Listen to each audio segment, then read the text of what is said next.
বন্ধুসকল এইটো মোনা যে দেখিছে এই মোনাটোৰ বিষয়ে আজি কম। এই মোনাটো আৰু এইফালে চাওক, আমি যে এই প্লাষ্টিকৰ সামগ্ৰীখিনি যে আমি গোটাইছিলোঁ এইখিনি আধা হৈছে।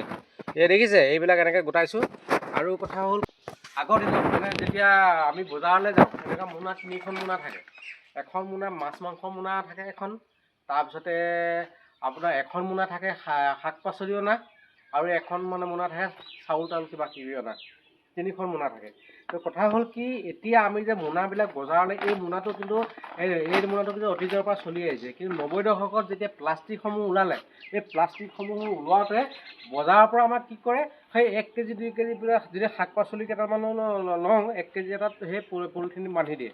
তো প্ৰত্যেক ঘৰ মানুহলৈ ডেইলি 20টামান পলিথিন আহে। এই পলিথিনখিনি মই ইমান বেয়া বুলিও কোৱা নাই। সেইখিনি যদি আমি যথোপযুক্ত আমি ব্যৱহাৰ কৰোঁ নিশ্চয় ভাল হ'ব। আৰু যদি আমি অপব্যৱহাৰ কৰোঁ তেতিয়াহ'লে আমাৰ প্ৰকৃতি ধ্বংস হ'ব। ঠিক আছে।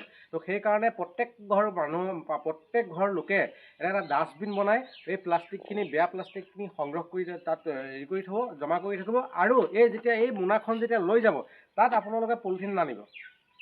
যেতিয়া পলিথিনটো যেতিয়া নল'লেই নহয় তেতিয়াহে আপোনালোকে সেই পলিথিনটো ব্যৱহাৰ কৰিব। দৰ্শকসকল, মই এইটো কাৰণে কৈছোঁ, গতিকে দৰ্শকসকল মই আপোনালোকক জনাওঁ যে মোৰ ভিডিঅ'টো প্ৰত্যেকে শ্বেয়াৰ কৰক।